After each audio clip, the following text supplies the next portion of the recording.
Let me ask you something. Have you ever found yourself staring at a blank page, a project, or even just a simple task on your to-do list, fully knowing what you should do, and still, you couldn't start? It's a frustratingly common experience. You've made the detailed plan, you've watched all the productivity gurus, you've saved the motivational videos. You've told yourself, with conviction, tomorrow, I'll be different. Tomorrow, I'll do better. But when tomorrow arrives, and the moment comes to act, nothing happens. The drive isn't there. So quietly, almost unconsciously, you whisper a familiar word to yourself, lazy. But what if that label is not only wrong, but it's the very thing holding you captive? What if the real problem isn't a lack of discipline, but a case of mistaken identity?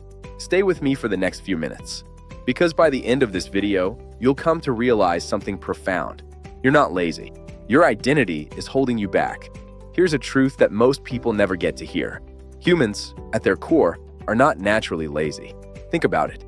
If you can lose hours scrolling through social media feeds, get lost in a spiral of overthinking late at night, or dive down a rabbit hole researching something completely unrelated to what you're supposed to be doing, you don't have an energy deficit.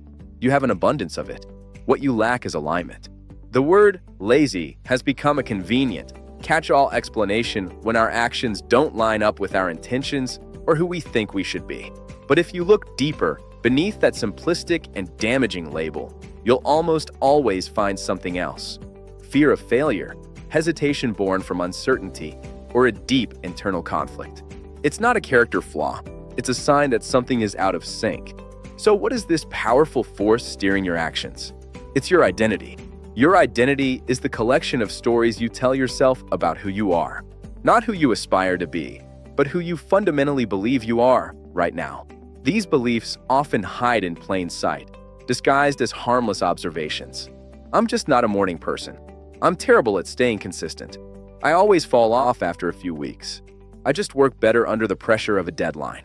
These phrases sound like simple facts, but to your brain, they are not just descriptions. They are rules. And your brain's primary, most primitive job is to ensure your actions align with this identity, to protect it at all costs, even if that identity is precisely what's keeping you stuck. So every time you procrastinate, every time you delay, every time you avoid starting, your brain quietly whispers, see, this is who we are. This is what we do. It's a self-fulfilling prophecy. For many millennials and Gen Z, this internal conflict has a specific origin story. Does this sound familiar? Growing up, you were told, you're so smart. You have so much potential. These words were meant as praise, a source of confidence. But over time, they can create a fragile, high-stakes identity. Because when being the smart one becomes who you are, the very idea of failure feels dangerous. To try something and fail would mean risking that entire label, the core of how you see yourself and how you believe others see you. So, instead of risking it, you delay. You wait for the perfect moment. You overthink every possible outcome. This is the psychological phenomenon known as the gifted kid trap.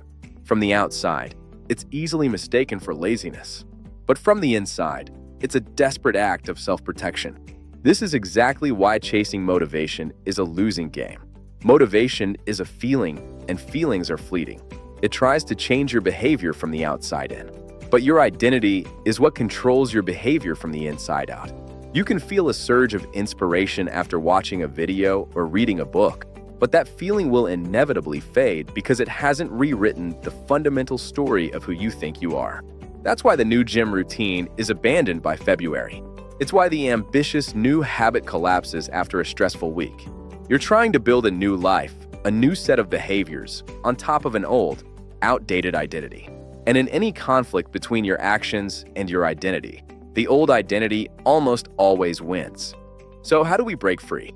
The path to real, lasting change begins with a simple but profound shift in the questions we ask ourselves. We need to stop asking, do I feel motivated right now? And start asking a different, more powerful question. What would a person like the one I want to become do in this moment? What would someone who is consistent do? What would someone who finishes what they start do? Someone who shows up, even imperfectly? Then you act. But you act small. So small it's almost impossible to say no. 5 minutes of writing. 1 paragraph. 1 phone call. 1 single attempt. And afterward, You do something crucial. You look at that action and you tell yourself, that's the evidence. This is a vote for the person I am becoming. Because identity isn't built by thinking.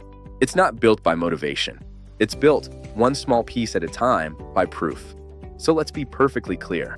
You are not broken. You are not fundamentally weak. And you are not permanently behind.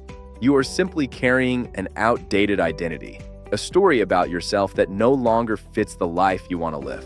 It's like wearing clothes you've long since outgrown. And every time you repeat the word lazy, you are reinforcing that old story, strengthening its grip.